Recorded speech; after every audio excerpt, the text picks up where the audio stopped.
Now, broadcasting from behind enemy lines, deep in the trenches of the Patriot resistance, leading the charge in the battle for liberty, this is the Jayson Veley Program.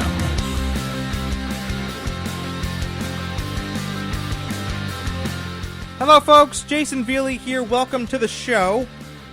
Happy Tuesday. The email address, if you want to get in touch with me, please do. Highly encouraged. The Jayson Veley Program at gmail.com. The Jayson Veley Program at gmail.com. We also have a Skype number if you want to call and leave a message for me to respond to potentially on the air, like I will be later on in the program tonight. 860-266-2852 is the number for that. 860-266-2852. It'll ring once and then send you straight to voicemail and then leave your message. Ask a question, leave a comment on really anything at all that is political related or not. I really don't care. Call the number, leave a message. I'd love to hear from you. Hey, you remember just 6 weeks ago when the Democrats were all about unity? Right after Joe Biden took office, it's time for Democrats and Republicans to come together. Now is the time where we need to unite. Remember all that? Remember all that? Just 6 weeks ago. Just 6 damn weeks ago.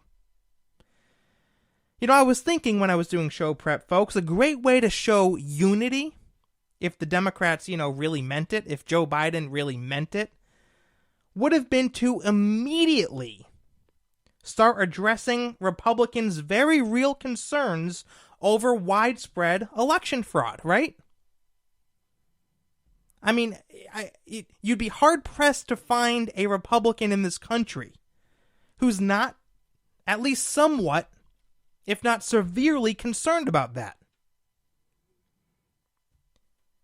So if Joe Biden really wanted to unite, if the Democrats really wanted us all to come together, that would have been a great idea, wouldn't it? Could you imagine if Joe Biden got out there the day after taking office and said, listen, I have heard my fellow Republicans, those on the other side of the aisle, I've listened to your concerns. We're going to do, or at least take steps to address your concerns over election fraud. Could you imagine if he said that?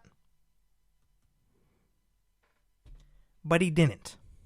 The Democrats didn't, and they won't. In fact, ladies and gentlemen, they're going in the complete opposite direction now. That is, instead of addressing our concerns over election fraud, instead of taking steps necessary to restore some kind of election integrity, they're doing the exact opposite. The House last week voted to pass the For the People Act of 2021. Now, this thing, ladies and gentlemen, is as partisan as it gets. As partisan as it gets. It passed the House, again, I believe it was last Thursday, without a single Republican vote. Not a single Republican voted for this thing. So this is all Democrat support through and through. The Democrats are the ones doing this. And let me tell you, folks, I don't know when the Senate is set to vote on this. I tried looking it up. I couldn't find anything about it. I'm assuming it'll be sometime soon. If this thing passes the Senate, it will make it nearly impossible for a Republican to get elected president ever again.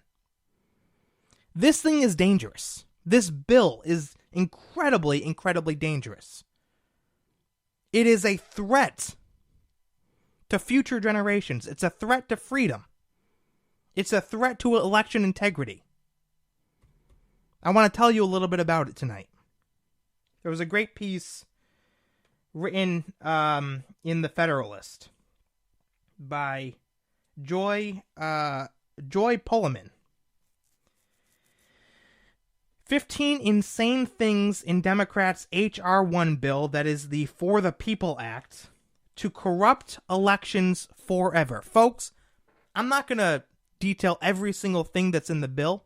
because I'd be here for hours, but I'll share with you the highlights. It is terrifying. It is absolutely terrifying what the Democrats are trying to do right now. So follow along. I'm going to read from this article, again posted on the Federalist. Follow along. Turn your volume up. Really pay attention to this because this is incredibly, incredibly important. You have to understand what's going on. Joy Pullman, The Federalist. On Wednesday, House Democrats passed an 800-page bill that would mandate insecure voting processes and subject voting tallies to partisan manipulation. Now, that's not an exaggeration, by the way, folks.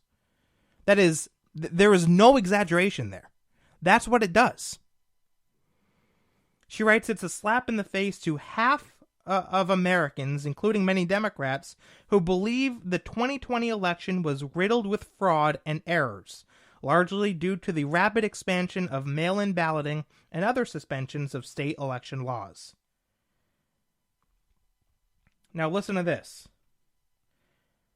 It is difficult to imagine a legislative proposal more threatening to election integrity and voter confidence, write 20 Republican attorneys general in a Thursday letter about the ridiculously named For the People Act of 2021, or H.R. 1.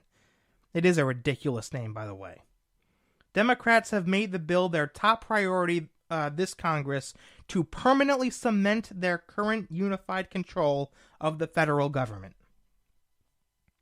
The bill would, among other things, implement nationwide the worst changes in election rules that occurred during the 2020 election, go even further in eroding and eliminating basic security protocols that states have in place, and interfere with the ability of states and their citizens to determine the qualifications and eligibility of voters, and ensure the accuracy of voter registration rolls, secure the fairness and integrity of elections, and participate and speak freely in the political process, says a Heritage Foundation analysis.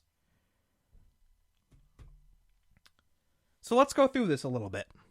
Let's dive right in. As the attorneys general note, again, this is from excerpts from a letter that was drafted by 20 attorneys general. Quote, under both the elections clause of Article 1 of the Constitution and the electors clause of Article 2, states have principal and, with presidential elections, exclusive responsibility to safeguard the manner of holding elections. So this is a power, ladies and gentlemen, that belongs to the state legislatures. It's outlined right there in the Constitution. States have the ability to determine how they want to run elections, how they want to vote on electors.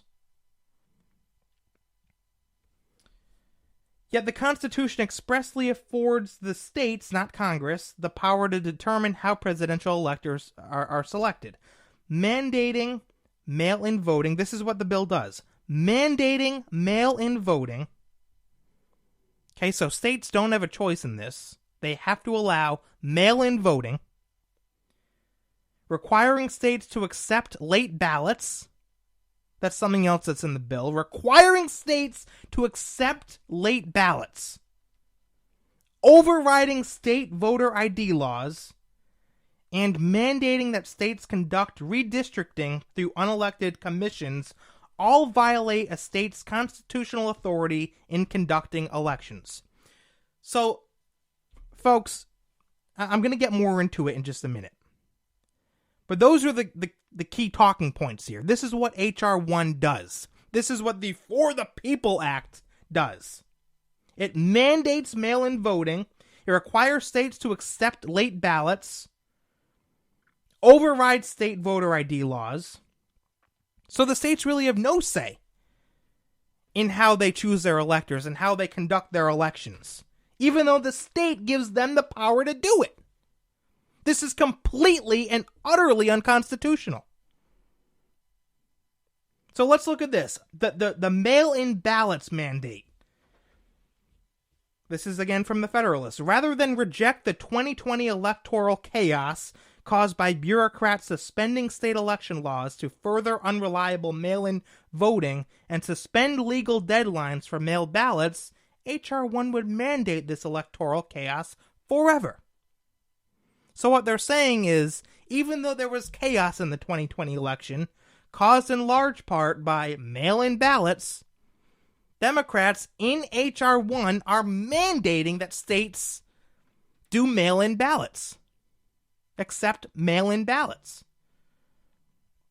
The bill mandates universal mail-in balloting and requires states to wait 10 days after Election Day for any outstanding tranches of ballots. So states now have to, if this passes, have to wait 10 days after Election Day for ballots to come in. So forget about finding out who the president is on Election Day, folks. If this damn thing passes, those days are over. We won't find out who's president until at a minimum 10 days or probably 2 weeks or more days after Election Day. Can you believe it? Can you believe this? It eliminates voter ID election security. The Attorney General's writes, perhaps most egregious is the Act's limitation on voter ID laws. Fairly considered, requiring government-issued photo identification at the polls represents nothing more than a best practice for election administration. Of course it does. It's common sense, folks.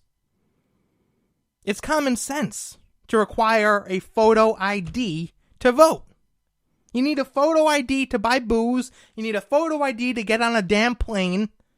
Do all these other things. You need to show your photo ID, I believe, to get into the many government buildings and so on and so forth. But you don't need one to vote?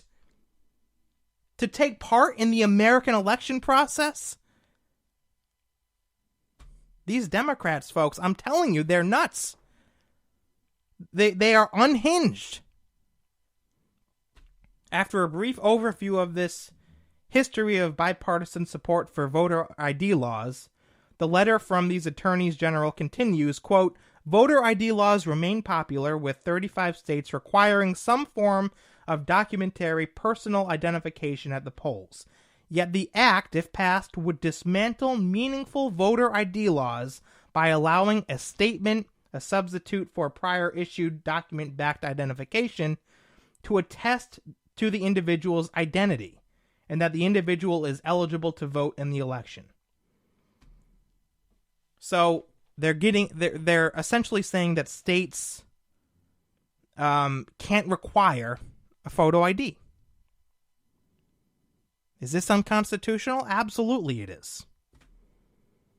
States have the constitutional right to carry out elections and select their electors how they see fit. But here comes Joe Biden and the federal government, the iron fist of the government, telling them what to do. Why would you be against voter ID laws, by the way? You know, this is something that's always confused me about the Democrats. There's a lot, quite frankly, that confuses me about the Democrats, but this is towards the top of the list. Why in the hell would you be against voter ID laws? This isn't some kind of Republican ploy to silence Democrat votes, to suppress the vote. This is simply making sure that every single person, Republican or Democrat, that participates in our election process is legitimate, is legal, is a citizen, is who they say they are. Why is this a partisan issue to the left? I don't know. I've never heard a single damn good argument for getting rid of voter ID laws. And Democrats, now, let me ask you this. Why don't you be philosophically consistent here?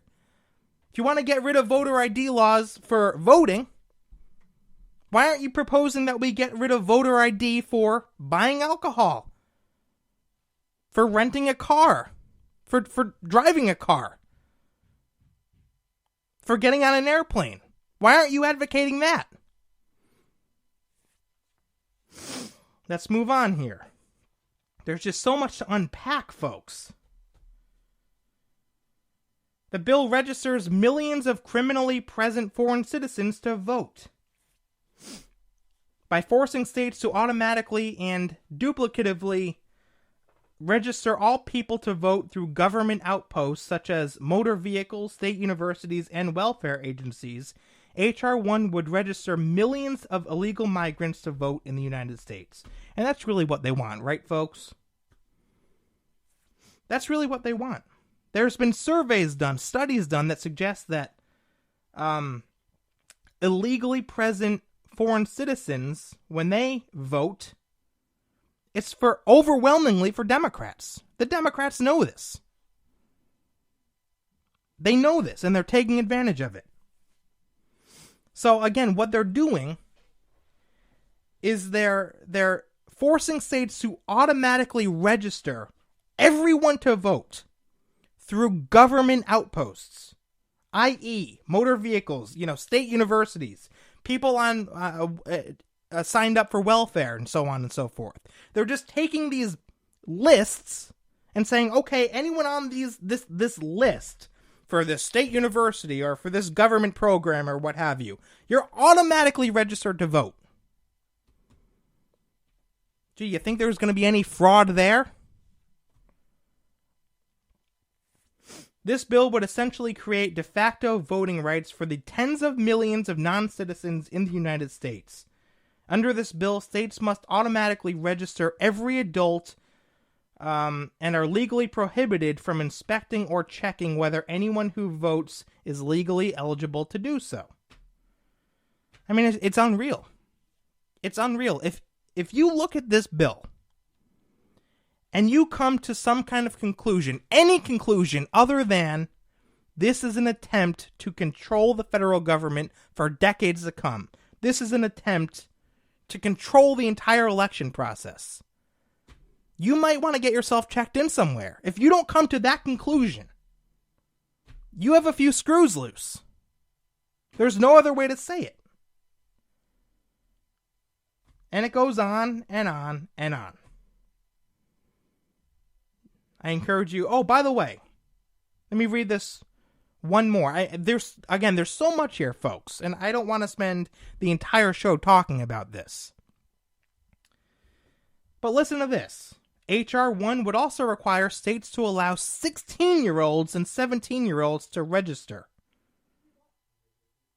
When combined with a ban on voter ID and restrictions on the ability to challenge the eligibility of a voter, this would effectively ensure that underage individuals could vote with impunity, according to the Heritage Analysis.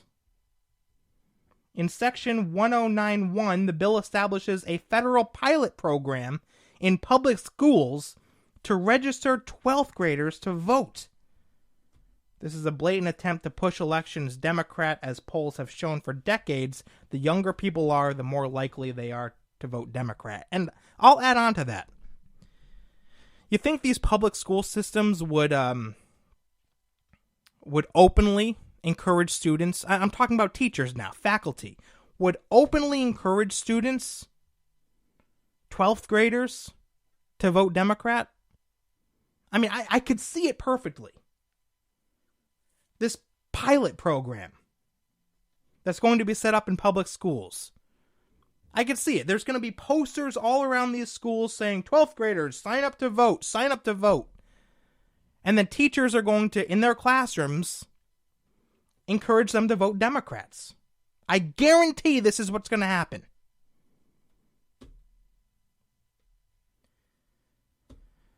It goes on. It talks more about how the bill also mandates ballot drop boxes. Boxes where people can just show up and drop their ballots in. There's so much. I encourage you to read the rest. It's on thefederalist.com. 15 insane things in the Democrats' H.R. 1 bill to corrupt elections forever. That's what's going on. The Democrats, folks, are legalizing voter fraud. That's what they're doing. They're legalizing chaos. They want this chaos. They welcome it. Hell, it worked out good for them in the 2020 election. What happened, ladies and gentlemen, is the presidency of Donald Trump scared the living hell out of them. The presidency of Donald Trump scared the living hell out of them. And so they came together, and the Democrats said, okay, we can never let this happen again. We can never have another Donald Trump sitting in the White House. Now, what do we do about it? I got an idea. Yeah, you know what we'll do? We'll come up with something that'll allow us to win every single presidential election moving forward. Yeah, we'll call it the For the People Act. Yeah, that'll get a lot of support. People will love it. We'll dress it up, we'll make it sound all nice, but really, what it comes down to is it'll impose rules and regulations, mandates on the states that will allow us, the Democrats, to take control of the election process forever. Scary stuff, folks. I'm not done. I'll be right back. This is the Jayson Veley Program.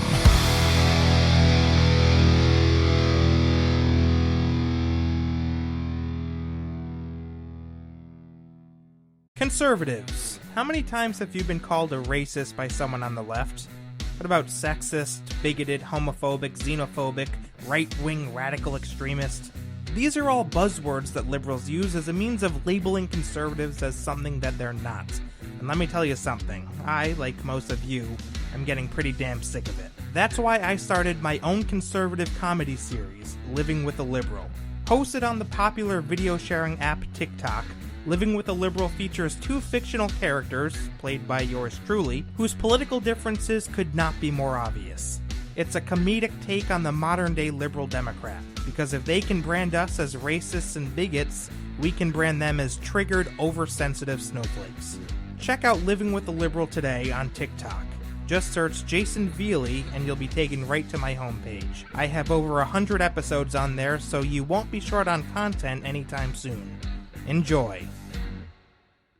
Are you a pissed off liberal that wants to give me a piece of your mind? Or maybe you're a conservative that simply has a question or comment. Either way, you should know that there's a few different ways you can reach me. Feel free to send me an email at thejaysonveleyprogram@gmail.com. Or if you prefer, you can also call the show number and leave me a voicemail. 860-266-2852. Be sure to provide your name and where you're writing or calling from. Thanks a lot. I look forward to hearing from you.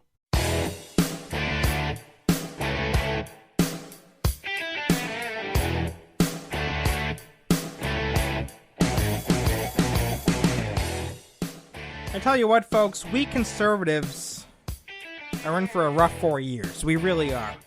We are in for the fight of our lives against these radical liberal Democrats. I mean, it's going to get worse. I'm just telling you the truth. It's going to get worse. They're going to lurch more and more to the left. And, you know, I really, truly hope that Republicans in Washington, D.C. are ready for this. Because quite frankly, folks, we don't have enough people like Ted Cruz or Mike Lee or Donald Trump. We just don't. Sadly, unfortunately, we have people like Mitch McConnell still there, and Jeff Flake and Murkowski, and I mean, there's a whole list of them who are essentially useless. In many cases, side with the Democrats. I just hope that, you know, as the years go by, as we continue to progress through the Biden presidency, as the Democrats continue with this fundamental transformation, I hope Republicans as a whole are up for the fight. Not just a few, not just a handful. The entire damn party is up for a fight. Because that's what it's going to take. If we don't fight, we're screwed. We're done. There's no hope if we don't fight back. Now, Joe Biden released a statement on the passage of H.R. 1, the For the People Act. Should be called For the Democrats Act.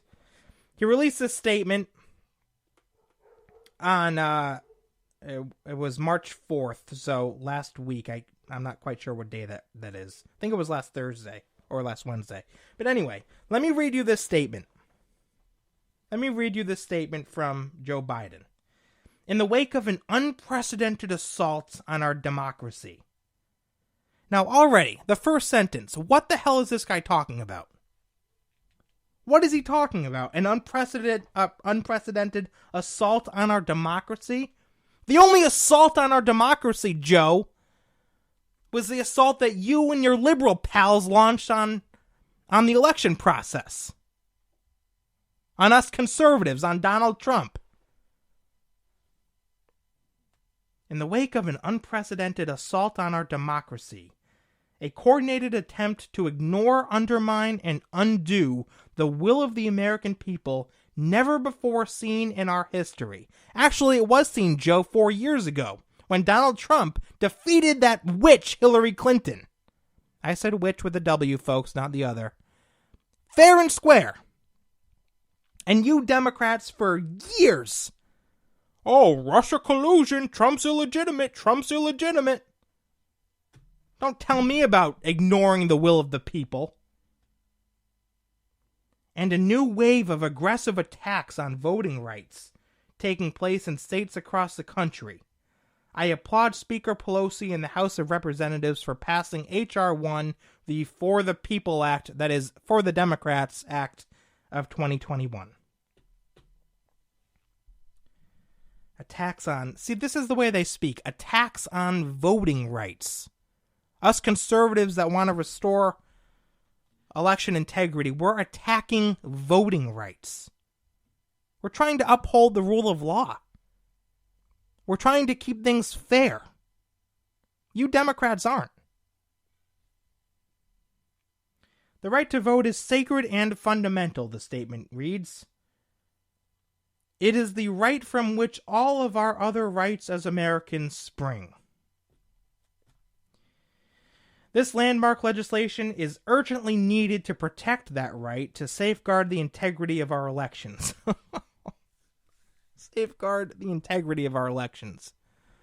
There's going to be no integrity left if this thing passes.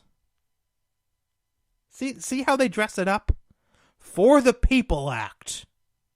Yeah, we're just trying to restore election integrity. Do they think we're stupid, folks? Do they think that we don't see straight through this? Apparently. This landmark legislation is urgently needed to protect that right, to safeguard the integrity of our elections, and to repair and strengthen our democracy. It will rein in the outrageous gerrymandering that distorts our democracy. It will empower the Justice Department to crack down on laws that curtail voting rights along racial lines. What are you talking about, voter ID? This is another thing, folks. I don't understand how this has anything to do with race. But of course, Joe Biden, being the far left zealot that he is, had to use the race card in this statement on the For the People Act. What are we doing that are limiting voting rights along racial lines? Is there anyone out there suggesting that we should take race into account when creating voter laws? When, for example, mandating that you have a photo ID? What the hell does any of this have to do with race? It will reform our campaign finance system to amplify the voices of the people, not the powerful. See, everything he's saying here, folks, just think the exact opposite. Think the exact opposite. You want to know the truth about this damn bill? Read this statement for yourself and think the exact opposite. For example, that last sentence. It will reform our campaign finance system to amplify the voices of the people. No, it won't. It'll do the exact opposite. It'll amplify the voices of the Democrat Party. Then he concludes by saying, I look forward to working with Congress to refine and advance this important bill. And I look forward to signing it into law after it has passed through the legislative process, so that together we can strengthen and restore American democracy for the next election and all those to come. Yes, as we know, the Democrats are all about democracy. They're all about fair elections. Yes, they're all about the will of the people. Always have been.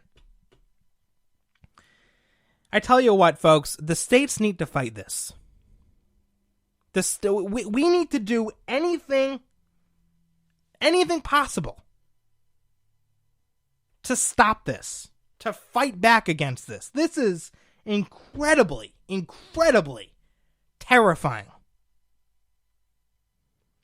As I said in the beginning of the show, this is a threat to our freedom. It absolutely is. Article 2, Section 1 of the Constitution says, quote, each state shall appoint in such manner as the legislature thereof may direct. In such manner as the legislature thereof may direct. A number of electors equal to the whole number of senators and representatives to which the state may be entitled in the Congress. So what it's saying there, folks, is what I said in the first segment of the show. The states, the state legislatures, have the final say over how they want to conduct their elections, over how they want to elect their electors. Each state shall appoint in such manner as the legislature thereof may direct. It's right there in the Constitution, folks. It's spelled out for them. Do they give a damn? No.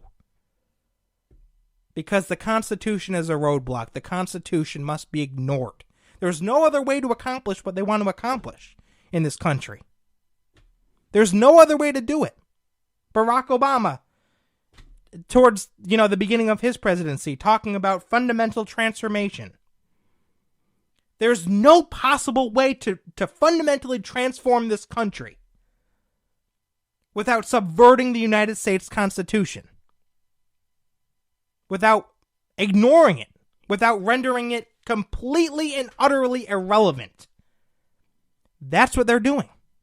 You see it right here. It's spelled out for them. The For the People Act, most of it is pretty damn unconstitutional. Do they care? No. And so I sit here behind this microphone humbly suggesting that we do everything we can to fight back against this. I'm talking legal battles. I'm talking legislation being introduced in various states and so on and so forth. Perhaps even a constitutional amendment, though I doubt that would get any traction, but hell, it's worth a try. We got to try everything. We need to try everything. And not only on this bill, by the way, because if you think this is bad, as I was saying, it's going to get worse. There's going to be dozens and dozens of radical bills, hundreds of radical bills just like this one. And we need to be prepared to fight every last damn one of them. Every last one. Now, here's a bit of good news, ladies and gentlemen, sort of. Depends on which way you look at it. Joe Biden right now is being sued by 12 states over a climate change executive order that he issued back in January. The suit is being led by Missouri Attorney General Eric Schmitt, with attorneys general from Arkansas, Arizona, Indiana, Kansas, Montana, Nebraska, Ohio, Oklahoma, South Carolina, Tennessee, and Utah joining him. 12 states suing the Biden administration. Now, I had to do a little bit of research into this climate change executive order because I didn't know too much about it. But it is Executive Order 13990. What it does, folks, in effect, is it establishes a social cost, quote unquote. That's the terminology that they use. A social cost on greenhouse gases. And they outline it. These social costs. $269 billion for CO2 emissions, $990 billion for methane, $8.24 trillion for nitrous oxide, which totals to $9.5 trillion in social costs. Again, that's Joe Biden's term, on greenhouse gases. So, what they're doing, folks, what this executive order does, essentially, again, I'm putting it as simply as I possibly can, is it assigns a monetary value to greenhouse gases. A monetary value in, I guess their argument is how much damage it's doing to the country. It's a social cost. And the concern, folks, is that these figures will be used to justify more regulation on farmers and the agriculture, industry. There we go. That's the concern.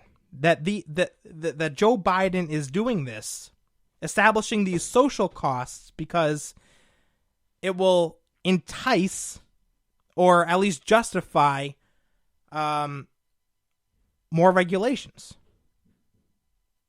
That's the concern. Now, again, it's being led by Missouri Attorney General Eric Schmitt,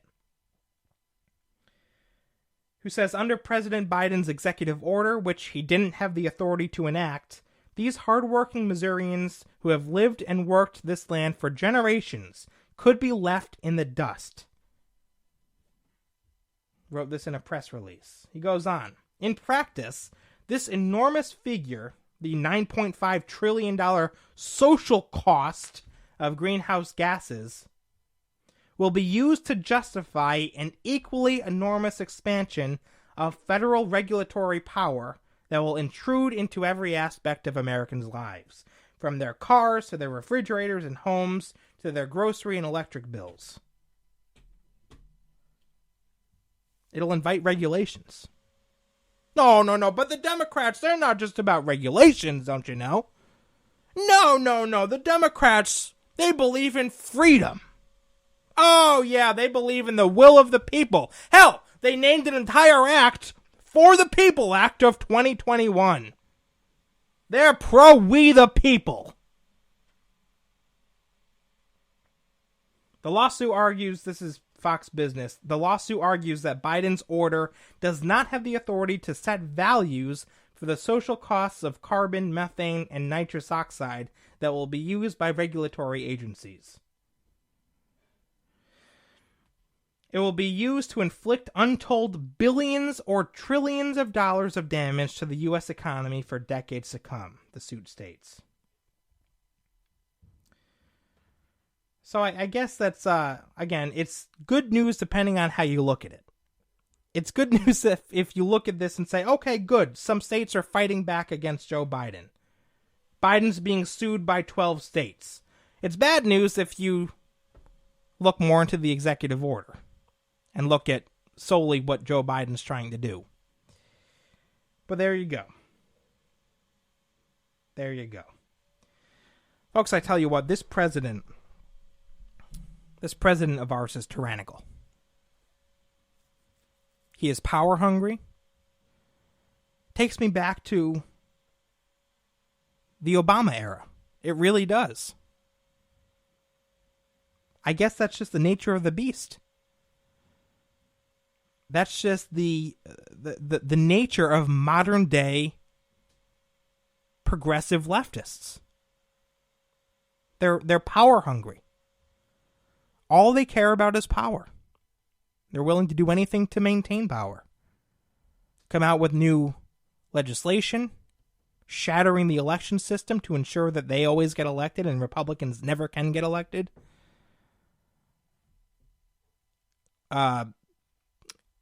Threatening the agriculture industry, farmers and ranchers and so forth, through coercion and regulatory statutes, so on and so forth. I mean, it's absurd. And this is going to go on. This is Biden's America. This is Joe Biden's America, ladies and gentlemen. Now do you see why I say we need to fight? Now do you see why I say that we need every single person who is able and willing to speak out? I tell you what, thank God we still have President Trump out there. Thank God we have President Trump out there still in the trenches, helping not Republicans, but conservatives win, helping lead us to victory. Because I tell you what, if we didn't have a leader like that, I don't know if we would survive these next 4 years. But because we have conservatives like Trump, it does. It gives me hope. It really does. We're in for a tough 4 years, folks. There's no getting around it. But we gotta keep at it. We gotta keep charging ahead. It's the only thing we can do. I'll be right back. Don't go anywhere.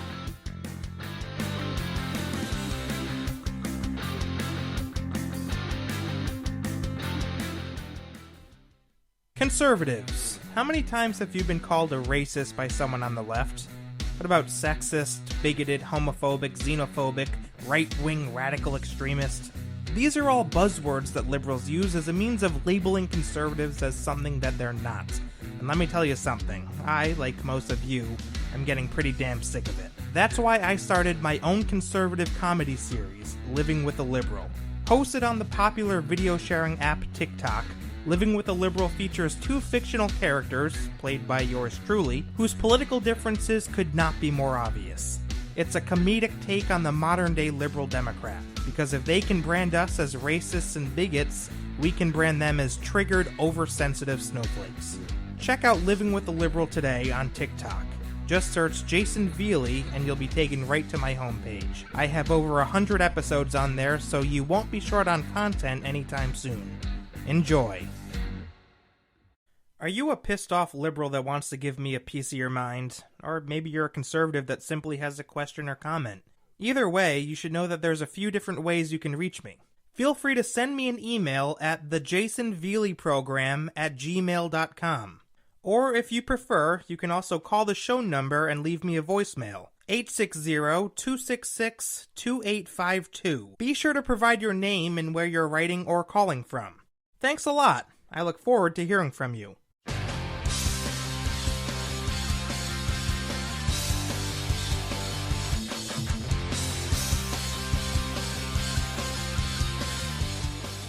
Alright folks, welcome back to the show. Jayson Veley here, thanks for sticking with me. So I got a voicemail the other day, ladies and gentlemen. The very first voicemail left for the Jayson Veley program. And I want to play it for you and respond to the question/comment that was left for me. Take a listen. Hello, my name is Isaac, and what you said in your last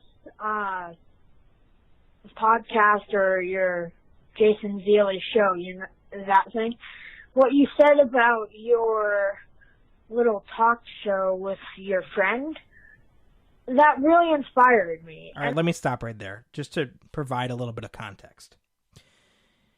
In Thursday's show, I talked about kind of my upbringing as a conservative, and I told about how I started a local access talk show back in high school. And I said how I was ridiculed for it and picked on and made fun of. But the moral of the story was how I persevered and got through it. That was the story I told. So he's referencing a talk show that I did back in high school. Okay, so keep listening. I'm just wondering if we could get more details on how you came around to that and, like, how you set that up. How I set it up? Really quite simple. Most towns have a local access television channel. And believe it or not, I mean, it's called local access for a reason. It means locals can access it. It's a great resource that I think a lot of young people might not know even exists. But this individual who called me, I believe his name was Isaac. I'm sure there's one in your town. I'm sure there's one in your hometown. If you do a little bit of research on your town's website, you probably have a local access channel as well that you can access and create your own show. You know, you could use, in my case, we were able to use, you know, all of the town's video equipment and green screens and props and all the rest. And we actually did our show live, which was pretty cool. So it's definitely a great resource. I would encourage anyone out there who is interested in getting into conservative talk.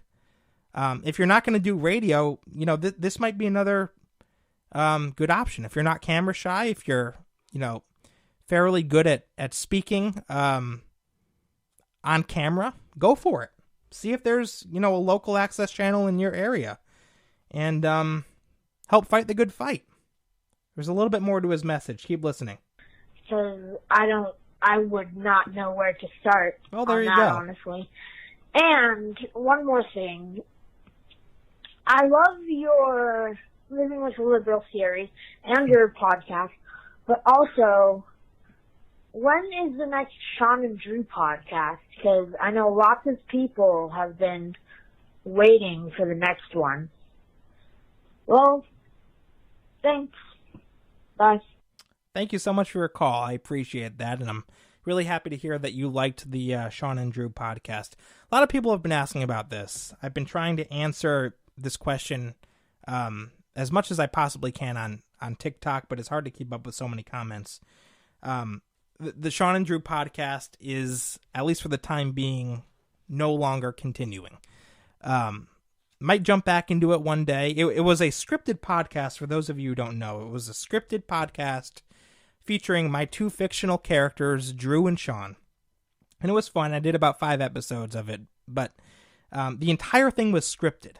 And as I've explained before, it was, I think I underestimated the time commitment for that. I was releasing them, I think on a weekly basis. And it was tough. It really was tough to just keep up with it, because in addition to that, I, you know, was working 40 hours a week and just had other commitments. And so as of right now, the Sean and Drew podcast is discontinued, but that's not to say that one day I won't jump back into it. But anyway, thank you so much for calling. I really appreciate your message. If you too want to call and leave me a message, the number is 860-266-2852, 860-266-2852. All right, let's get into this. Joe Scarborough recently appeared on Bill Maher's joke of a HBO show. What is it called? Real Time with Bill Maher? Joe Scarborough appeared. Now, Joe Scarborough is somebody who likes to brand himself as a Republican centrist, as a real thinker. Oh, I'm Joe Scarborough. I consider both sides of the aisle. I'm not a far leftist. No. I'm not a radical liberal Democrat. I'm a free, independent thinker. He's a joke. Listen to this back and forth between him and Bill Maher from Real Time with Bill Maher last Friday. Tell me about this, because now when you're an independent now. Yeah. No, he's not. What does that say? He's not an independent. He's a radical leftist and a clown. if I may be so bold. Keep listening. That, to me, it says that you think the Republican Party is unsavable. Unsavable. Oh, no doubt about it. No doubt about Because it. otherwise you would want to stay on, right, and reform it, but you think it can't be saved. It cannot be saved. This guy doesn't understand that it's already been saved. It's already been saved. In 2016, we elected a man by the name of Donald Trump. Donald Trump saved the Republican Party. Prior to him, the Republican Party consisted primarily of establishment Republicans who didn't fight for a damn thing. Didn't fight for a damn thing. Didn't stand up for conservative principles. Always catered to the left. And then enter Donald Trump. And he did. He saved the Republican Party. Because he brought it back to its constitutional roots. So this putz, Joe Scarborough, has no clue what he's talking about. He really doesn't. He doesn't understand us. He doesn't understand a damn thing. Then again, it's hard to understand anything when your IQ is -5, but keep listening. Yeah, I mean, it's the craziest thing in the world because, again, talking about us, and when I first came here, I remember you were the only guy that would actually defend conservatives. Somebody attacked me on my first show here. Right. I think, Bill Maher, the big defender of called conservatives. Me a bigot and a racist because I was a Republican from the South, a conservative. And you defended me. And so it was very nice, somebody defending somebody because they're conservative. I used to get attacked by liberals because I was a conservative. Now I'm getting attacked by people who voted for a fascist because I'm a conservative. Okay, you're not a conservative. I don't know what... you know what? I do know what you are. You're many things that, quite frankly, I can't say behind this microphone right now. But you're not a conservative, Joe Scarborough. You're anything but that. And you say you're getting attacked by people who voted for a fascist? That word's just thrown around nowadays, isn't it? Oh, he's a fascist. He's a fascist. Kind of like the word racist. Thrown around without really any much thought at all. Oh, he's a racist. He's a racist. Are you really that dumb, Joe Scarborough? Are you really that dumb? Keep listening. And that's, my friends and my family members, they all voted for him. And it's been hard for me to sort of process it. I can imagine. But the only way I've been able to come to terms with it is, they're not fascists, but they voted for an ignorant man who is a fascist. I don't understand why. I've seen focus groups over the past couple of days. We've tried to explain, at least me, I've tried to explain this to the left till I'm blue in the face. They don't get it. They never will get this. Why we voted for Donald Trump. Why we supported Donald Trump. It's really simple. It is not complicated to understand. 2 reasons it comes down to. Number 1, he stood for conservative principles. Number 2, he wasn't afraid to fight back. That's what we wanted. That's what we wanted. After 8 damn years of getting stepped on by Barack Obama and the Democrats, and before that, we had George W. Bush, who wasn't extremely conservative himself. We were sick of it. We were sick of it. And so we got Donald Trump in there. For those 2 reasons. You got that, Joe? Through your thick skull? There's a reason why I call your show with Mika Brzezinski the morning joke. Because that's what you are. You're a joke. Trump voters who still would support him, who say things like, I like Donald Trump because of where he stands. I can't even say it with a straight face. On the issues. Now you tell me, what the does that mean? You're too stupid to get it. And Bill Maher's too stupid to get it. And all the clapping seals in the background are too stupid to get it. You'll never understand. You'll never understand because you don't understand conservatism. And you don't understand what it is that we believe in. You have no clue. You are so disconnected. from the not even just conservatism, but from the foundational principles that built this country. You're so disconnected that you'll never understand. Now you say you're a Republican. That's very good, morning joke. Yeah, you're a Republican. What issues? But what issues? What issues? What issues? Well, how about restoring the economy through capitalism and the free market system? What about a strong border? Actually having a border, unlike Joe Biden, who apparently doesn't support any border whatsoever. Just to name two. Issues. What about Donald Trump's overwhelming support for restoring constitutionalism in our schools, patriotism in our schools? How about that? It goes on and on and on.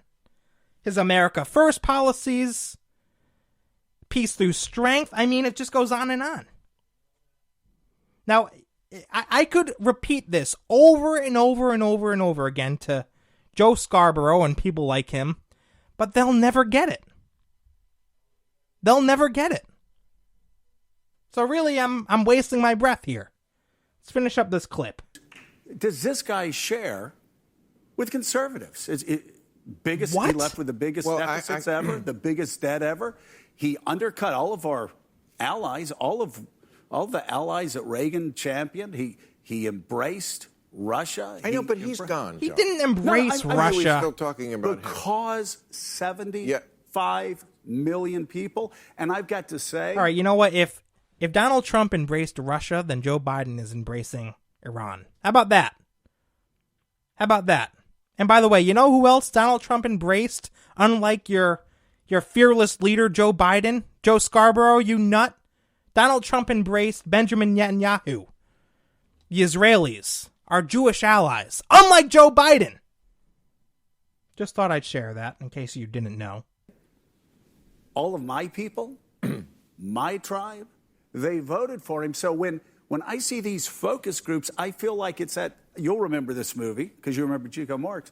There was this late 60s movie called Journey to the Other Side of the Sun. Yeah. Where everybody looked the same, but everything was opposite. And so when I see Journey to the Other Side of the Sun, I think Joe Scarborough has taken a journey to some other planet for sure. Certainly sounds like it, doesn't it? Going on and on and on. Sounds incoherent. He has absolutely no clue what the hell he's talking about. He just doesn't. All right, folks. That's all the time we've got for today. I'll be back tomorrow on Wednesday. Until then, thanks so much for listening. God bless, and God save this great nation.